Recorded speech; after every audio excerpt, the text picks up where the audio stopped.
Welcome back to another edition of Animal General with me, your host, Dr. Mike Hutchinson. Again, in today's podcast, my favorite topic, your questions. If you have a question for a future podcast, go to drmikehutchinson.com. You have a place there where you can leave your questions. I'll try to get to them on a future podcast.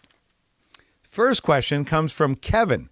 It says, Dr. Mike, I have 3 labs, all females. 2 of them, I'm jealous, Kevin. 2 of them are 13 years old and experiencing hip pain and loss of strength in their back legs. Will stem cell injections or monthly steroid injections help them? What could I expect to pay on each treatment? And thank you. So to answer your question directly, first of all, yes, steroids might help the pain from osteoarthritis, and stem cells certainly would help the pain from osteoarthritis in my experience. The number one thing I treat using stem cells for is osteoarthritis in animals. So osteoarthritis, for the listeners, is just pain in the joint. It's a degradation. The minute we're born and animals are born, we start to degrade, unfortunately, until the day that we die. Well, sometimes our joints start to get bad. They start to get inflamed. The articular surface of the cartilage gets worn down. Animals get painful. They have trouble getting up and down, trouble going up and down stairs, trouble getting in and out of the car, maybe trouble going to the bathroom in one place. Those would be symptoms of pain from osteoarthritis. And we do have some things that we can prescribe. I actually have a list of things that I like to try first, things that are natural, things like omega-3 fatty acids. We try to do things like dasaquin or cosequin, which are glucosamine and chondroitin sulfate, which provide building blocks and try to lubricate the joints that makes them feel better.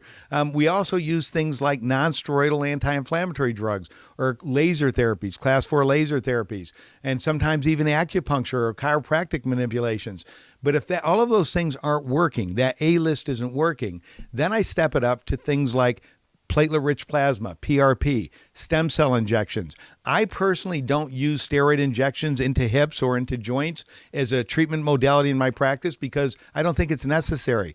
Yes, I will sometimes, if the non-steroidals aren't working and the dog has reasons that we're not going to do stem cell injections or PRP, I will give them steroids orally, just by mouth, so that we can see if it'll help their pain.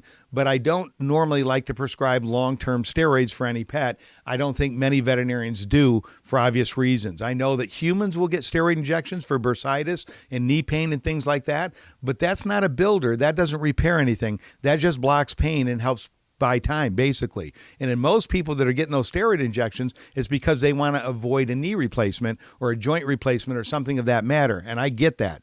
And I think there's a lot better options coming along the way, and stem cells are one of them.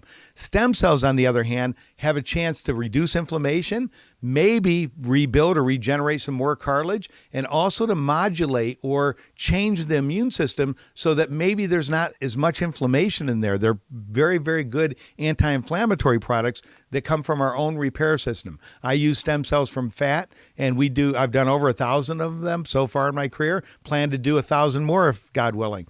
So yes, I do think both of those are options. You could speak to your veterinarian. If they don't offer it, perhaps you could come to the website, ask another question, and I'll give you places where you can find information on those stem cell treatments and maybe find a veterinarian near you that uses those modalities. The next question comes from Allison. It says, Dr. Mike, I remember hearing you talk about a recipe for cleaning and disinfecting dog's ears. And would I please forward that recipe to me or to you? And instead of forwarding it, I do have it on the website. I'll try to make it more plain. I apologize for that. But the recipe basically is for ears that aren't infected to try to prevent them from getting infections. And I learned this from an old-time veterinarian back in 1988. I've been a veterinarian since 1986. And in that time, in the last 3 decades, I can count on maybe one hand the amount of animals that this didn't work to prevent a lot of buildup of wax in, if it's used correctly. And what we use is 2 parts rubbing alcohol and 1 part white vinegar. And I don't know if red vinegar can be used. He told me white vinegar, so I repeat that because it works well. But 2 parts rubbing alcohol, 1 part white vinegar. So when you're filling up an ear cleaning container, you can eyeball it 2/3 of the way with the rubbing alcohol and then the rest of it with white vinegar. Then, and this is important, you fill up the ear canal until it overflows. Remember, they have a very deep ear canal. It goes down and then over. So it goes vertically and then horizontally into the eardrum. So you need to fill it up until it overflows, fill up both ear canals, and then massage them gently for 15 to 30 seconds. Every single time I've seen a failure of this treatment is when people were doing it for 5 seconds or 7 seconds, thinking it was long enough. We want to cut through that wax, and it takes 15 to 30 seconds.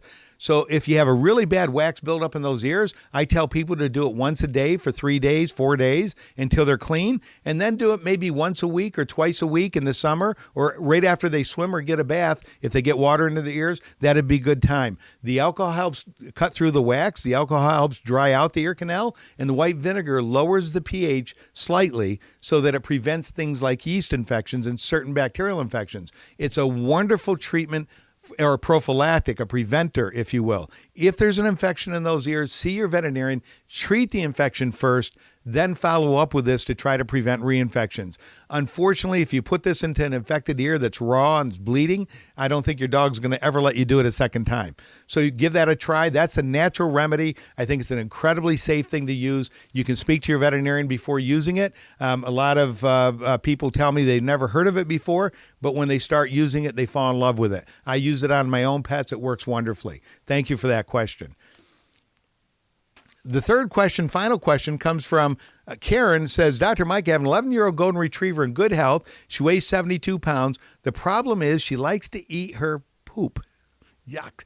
And we're good at picking up the yard daily, but she still seems to find a way. Do you have any useful tips?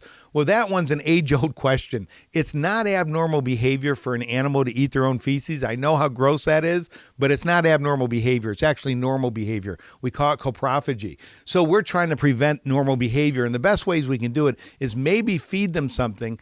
When it comes out, it's very bitter and maybe they don't like it, or it's very spicy or hot.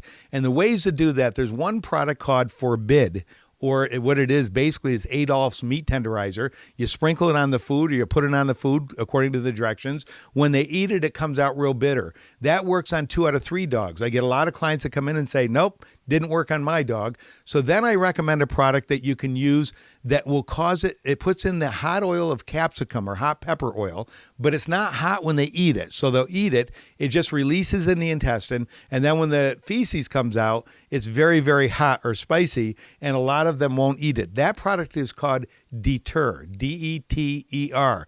That one is a product that works on 90% of the dogs. And then there's that 10% that you just have to follow around and clean it up. I don't have a solution. Remember, I told you that it's not an abnormal behavior, but what happens to these dogs, a lot of times they're going out eating up the rabbit feces, the deer feces, and you have to check their feces more often for parasites, and that is always my recommendation.